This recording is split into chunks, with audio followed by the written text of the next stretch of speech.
लगता है कि ये जो आर्ट और कल्चर है, इसकी दुकान आप भी बहुत चलाते हो, this should stop now permanently? नहीं, मेरा देखिए, मैं I stand with my prime minister, I stand with my government, I stand with my army.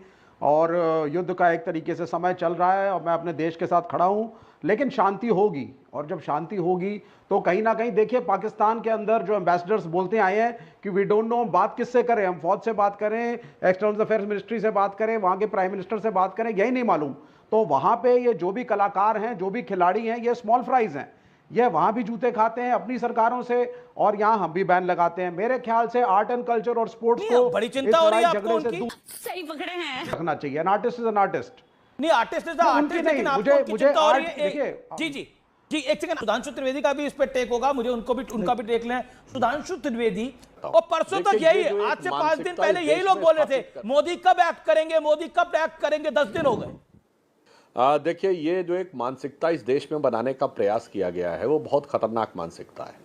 वो ये बड़ी अच्छी बात कही आप। ये समझाने का प्रयास किया जाता था। मैं आपको एक छोटा सा उदाहरण देता हूं जो आपके दर्शकों को सबको समझ में आएगा। गली मोहल्ले की लड़ाई हो या दो देशों के बीच में कोई टकराव हो, दुनिया का स्थापित रूल है कि छोटा और कमजोर कहता है कि बड़ा और ताकतवर मुझे सता रहा है। मगर हम दुनिया के इकलौते देश थे, एक विचित्र देश थे, जो बड़े थे और ताकतवर थे, मगर हम कहते थे छोटा और कमजोर हमें सता रहा है। मतलब पाकिस्तान आता था, मार के घुस के चला जाता था, हम डोजियर देते हुए रह जाते थे। बात तो सही है। अब आइए साहब, दुनिया में कहीं लड़ाई होती थी, मैं 48 के जमाने से बात कर रहा हूं जी, हमेशा जो छोटा देश जिसकी सेना कमजोर हो, जो हार रहा हो, वो यूनाइटेड नेशंस में जाता था। हम ऐसे विचित्र देश थे, हम बड़े देश थे, हमारी सेना जीत रही थी और हम यूनाइटेड नेशंस में चले गए। ये पूरा पाकिस्तान के साथ का रिलेशनशिप हमारा बड़ा विचित्र प्रकार का रिलेशनशिप रहा है, जिसका कि उदाहरण नहीं दिया जा सकता पूरी दुनिया में। अब इंडस वाटर ट्रीटी बताइए, दुनिया में कोई ऐसा देश मिलेगा जो 80% पानी दूसरे को दे दे और 20% अपने पास रखे, और वो भी तब जबकि वो दूसरा देश हम पे अटैक भी कर रहा है, हमारे ऊपर आतंकवाद भी कर रहा है, समझ रहे हो? और उसके बाद अब इस समय क्या कहा जाए, लोग कहने लगते हैं हर बात के लिए नेहरू जी को याद करने लगते हैं। मगर कभी आप सोचिए तो कि देश का 80% पानी उनको, और मैं ये भी बताना चाहता हूं, शायद अब कुछ चीजें लोगों को ना पता हो, आजादी के बाद कम से कम 5-6 साल तक पाकिस्तान की करेंसी भारत में छपती रही। अरे भाई, 48 के कम से कम अटैक के बाद आपको करेंसी छापना बंद कर देना चाहिए था। हम उनकी पूरी इकोनॉमी को क्रिपल कर सकते थे। हमारे पास उस जमाने में ऑर्डिनेंस फैक्ट्रीज थी, वहां से शुरू करते करते 2014 तक 26/11 का हमला हुआ 2008 में, और हम 9 महीने बाद शर्मल शेख में जुलाई 2009 में ज्वाइंट डिक्लेरेशन साइन करते पाकिस्तान के साथ, और बलूचिस्तान उसका हिस्सा होता है। यानी हम मानते हैं कि बलूचिस्तान में हम इन्वॉल्व हैं। तो ये जो एक पूरी नीति थी, प्रधानमंत्री मोदी जी ने आने के बाद इस नीति में आमूल चूल परिवर्तन किया है। तो भारत की नीति में जो बदलाव आया है, तो अब पहली बार ये स्थिति दिखाई पड़ रही है कि एक पॉइंट में और मैं एक लाइन और कह दूं। जी Sudhanshu ji, please make your point sir. मैं एक लाइन कह दूं सिर्फ, देखिए, जो लोग अभी रशिया यूक्रेन की लड़ाई में हमसे कहते थे कि आप लोग यूक्रेन का समर्थन क्यों नहीं कर रहे, आज मैं उनसे पूछना चाहता हूं, S-400 हमको रशिया से मिला है। अगर हमारे पास S-400 नहीं होता तो ये यूक्रेन का समर्थन करने वाले लोग आज हमको बचाने के लिए आते।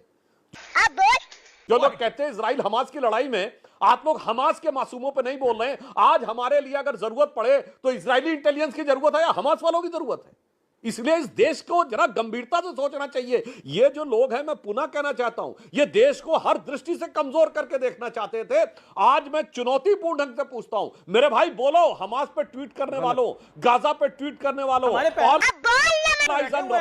हमास की तरफदारी करने के लिए जो तरफदारी करते थे विवेक श्रीवास्तव बैठे हुए, विवेक श्रीवास्तव आप हमास के लिए आंसू बहा रहे थे, और आज आप पाकिस्तानी आर्टिस्ट के लिए कह रहे हैं कि देखिए उनको हर तरफ से जूते पड़ रहे हैं। मैं अब जूते खाने वाले मुल्क के साथ कोई खड़ा तो क्या करेंगे? इजराइल को एक कोई व्यक्ति खराब नहीं होगा सर, मैं इजराइल संगठन ही खराब है, क्या करें हम? सर आप सुनिए, Israel is a terror state, और मेरे प्राइम मिनिस्टर ने जो कहा है उसको यहाँ पे सुधांशु त्रिवेदी, मेरे प्राइम मिनिस्टर ने कहा है कि भारत टेरर स्टेट नहीं होता, लेकिन इजराइल करता है। तो क्या करें? इजराइल पिटे, हमला भारत नहीं करता। मेरे नहीं तो विवेक श्रीवास्तव आप चाहते हैं इजराइल पिटे, इजराइल पिटे, भारत के अंदर आतंकी मार के जाए। आप लोग कहते हैं कि अमन की आशा के फूल बरसाए जाए यहां पर। करा तो कह रहे हैं कि पीस होनी चाहिए इस देश के अंदर, दुनिया में पीस रहनी चाहिए। हम ठेकेदार हैं पीस के सारे, हमारे पीस कर रहे हैं वो लोग, और हम पीस के ठेकेदार बने रहे हैं। यहाँ पर पूछ के देखिए, यहाँ पे जनरल साहब बैठे, कर्नल बैठे, स्क्वाड्रन लीडर बैठे, इनका खून खोलता होगा जी। आपने नरवाल की धर्मपत्नी को सुना है कभी क्या? वो सुन लीजिए जरा, जिसकी हत्या हो गई, शुभम द्विवेदी की धर्मपत्नी की को कुछ सुना है क्या? जिसको मार दिया गया पॉइंट ब्लैंक, और वो हमारी पॉलिसी है। ये पागल हो गया, तेरा तो गेम बजाना पड़ेगा। जो रक्षा मंत्री जी ने बोला, उन्होंने उनको ये उदाहरण दिया था कि जब अशोक वाटिका उजाड़ दी हनुमान जी ने, और रावण ने उनसे पूछा कि तुमने अशोक वाटिका क्यों उजाड़ी, तो उन्होंने कहा था जिन मोहि मारा तिन मोहि मारे, तिन पेर बांधे तने तुम्हारे। यानी उन्होंने कहा जिन्होंने मुझे मारा सिर्फ मैंने उनको मारा है, आपके जिन सैनिकों ने मुझ पे अटैक नहीं किया उसको मैंने नहीं मारा है। रावण का बेटा अक्षय कुमार था, उसने हम पे अटैक किया, मैंने उसको भी मारा है।